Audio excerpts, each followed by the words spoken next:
Welcome everybody, and thank you for tuning in today. Today we're going to have a quick conversation with the county, and we are going to focus on property valuations. I'm Brett Skiles, County Administrator, and with me today we have Amber Peratalo, who is the Itasca County Assessor. Thanks, Amber, for taking some time out today to answer some of our questions. Yeah, thanks for having me, Brett. Happy to be here and answer your questions. All right. So, as property owners were opening their mail the last couple of weeks, they received their 2023 estimated values. Before we go into the reasons why the numbers were they were, maybe you could help explain how the assessor's office determines assessed value or market value. Certainly. The assessment process and rules are in statute and under the oversight of the Property Tax Division of the Department of Revenue. The role of the assessor is to estimate the market value of your property and how it would sell in the open market as of a given date. In this case, the assessment date is January 2nd, 2022. To do so, we analyze sales that occur in a specific category of properties during a defined study period called the sales study period. Those properties that sold were analyzed from October 1st of 2020 through September 30th of 2021. So to do so, they take the sales price of the property and divide that by the estimated market value, again the assessor's estimated market value, and a ratio is created. That ratio then, when we come time to analyze those sales and what's happened in the market, they are arrayed and a median or middle ratio is derived, and that ratio then defines the overall level of assessment for the county and or taxing jurisdictions by each individual market segment. Residential and seasonal are looked at as one segment, commercial another. So there can be varying property types and categories in there as well. So thus that level of assessment is then adjusted to meet the requirements set by the Department of Revenue to ensure that we are within a 90 to 105% range of compliance based upon that initial valuation and median. And compliance is then reviewed by each jurisdiction, countywide, and again based on each township and sector. The information is reviewed and approved by the state. If we do fall out of compliance, they do issue state-ordered adjustments to make us be in compliance if we did not get there ourselves. Okay, so very complicated process, but at the end of the day, a lot of it is based, at least right now, what we're seeing on home sales. So if I'm looking at my property or I'm looking at my neighbor's property, what kind of factors help determine my value in the house? There's a wide array and multiple items that are considered in the property valuations. The individual characteristics of your individual property are looked at. For example, what structures you have, what is the size, what is the age, the quality of construction, and general condition, plus additional features such as fireplaces, decks, and porches are also looked at and reviewed. Location of the property, again by township, on water, off water, varying neighborhoods are also reviewed, and the other characteristics of the land property itself. Again, are you on or off water? If you are on water, your lakeshore, how much lakeshore do you have? What is the quality of your lakeshore?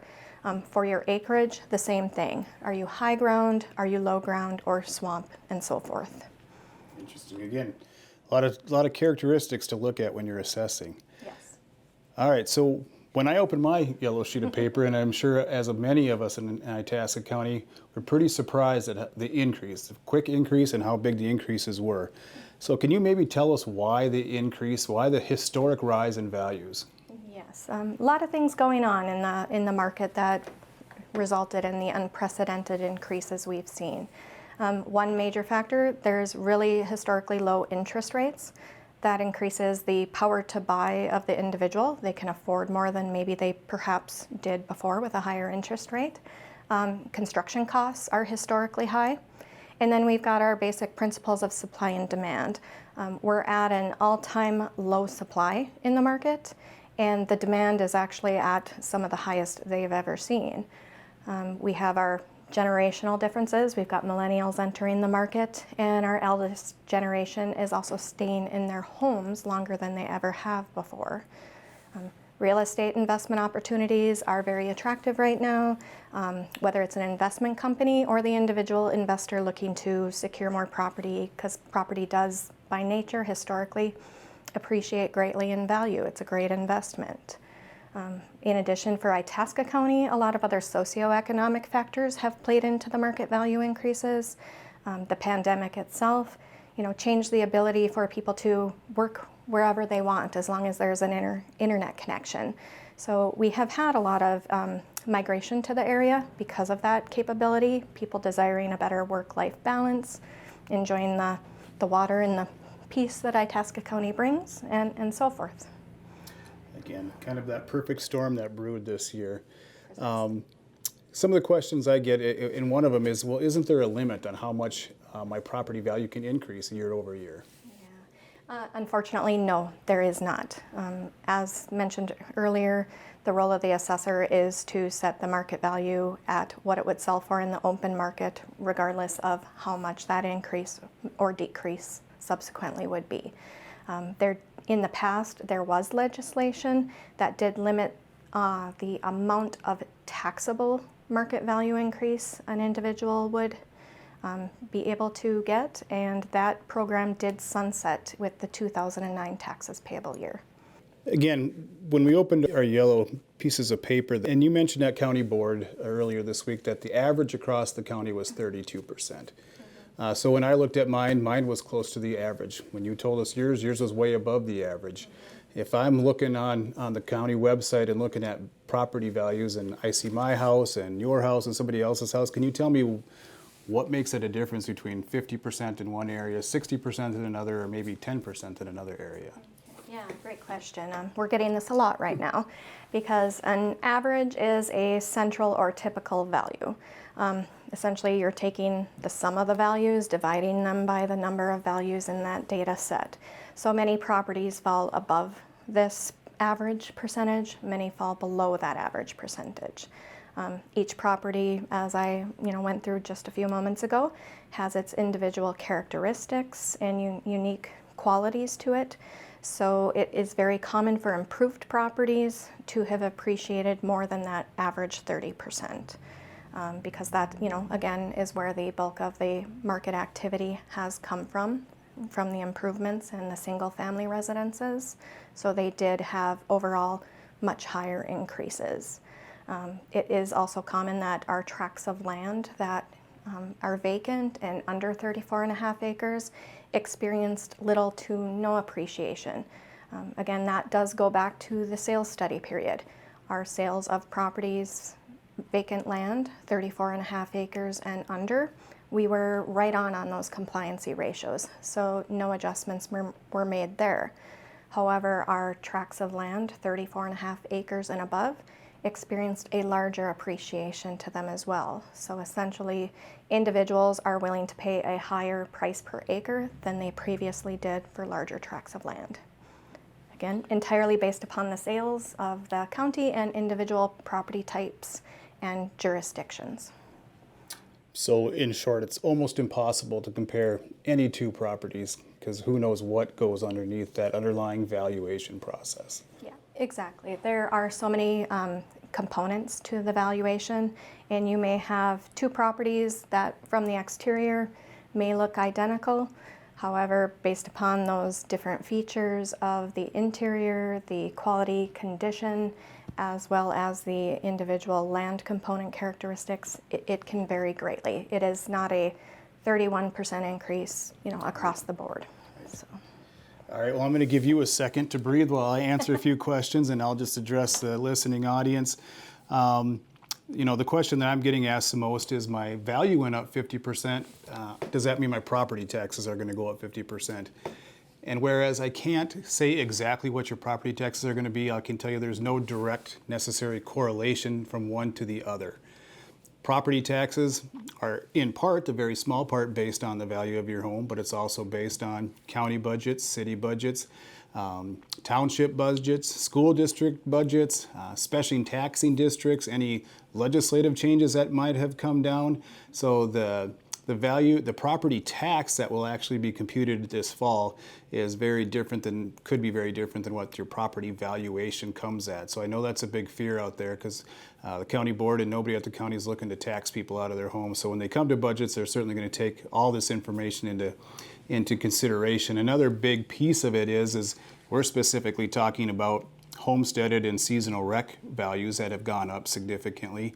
But the county has many other taxing districts or compartments, including commercial and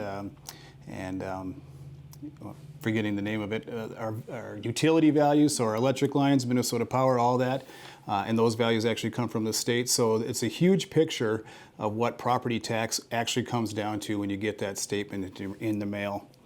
Another question that I'm getting is, did the county simply raise property values to pay for the new jail and the new justice center? So I can answer that easily and say absolutely not.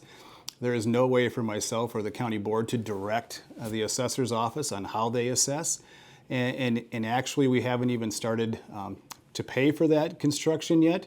It's a great question because everybody can see the construction that's going on right in the middle of downtown, but the voting public will actually decide this November on how we pay for that new construction there with the new Justice Center. So if you're looking for information on that, there's a new website out there, itascajusticecenter.org. Has lots of answers for you, and if you have any questions, you can certainly email me, and my email address is on that website. And then lastly, get asked a lot, well, what's the county trying to do to help taxpayers in the bigger picture? Of course, we're supporting legislation. Folks should know that there is homestead credits out there that they can apply for that helps them get a rebate on some of their property tax. We're also in support of maybe changing some of those ratios and thresholds so maybe more people would qualify for that. I think the biggest piece that we're really pushing for is county program aid. Most of what the county has in its budget is mandated by the state. And county program aid is a direct payment from the state to counties across the state to help pay for some of those mandated services. Right now, we're not even at 2002 levels for county program aid, so we're really pushing hard to get a bigger check, in essence, from the state, because that's a direct offset that helps all taxpayers in Itasca County. So those are some of the questions I have. So before we wrap up, I just wanted to know, Amber, is there any other tidbits of information you want to convey, or how we can contact your office if people have questions? Yeah, there is a lot of public information available out there, and interpreting it is also, very key. In general, the assessment and property tax process is a very complex process. And with that, we definitely encourage you to give us a call, get the facts. We're there to help, educate you on the process, go through your particular property information, and review that with you. In regards to your yellow valuation notices, there is a specific timeline for appeal. So if you believe your valuation is too high, or that's, it would not command that in the open market, the time to get a hold of us is now. Again, it's a very systemic process with timelines for appeal, and you do have to appeal at the local level before you could appeal to the county level.